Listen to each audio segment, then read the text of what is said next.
fet, les fases finals de les distròfies musculars són les fases inicials de la miopatia miocelular.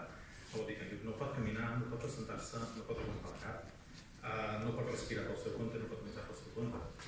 I evidentment la respiració és el que a nosaltres sempre ens preocupa més, és el que ens ha portat a situacions de costa dir un que vol, però de vida o mort molts cops, i ahir, sense anar més lluny, ja ho explicaré.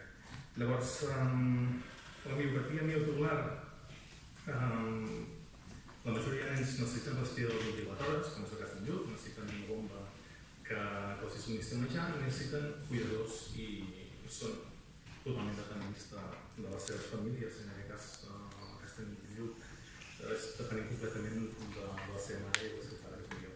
Llavors, això vol dir que nosaltres la nostra vida l'hem tingut de ficar en pausa. De fet, jo sempre parlo de la vida abans d'en Lluc i la vida després d'en Lluc.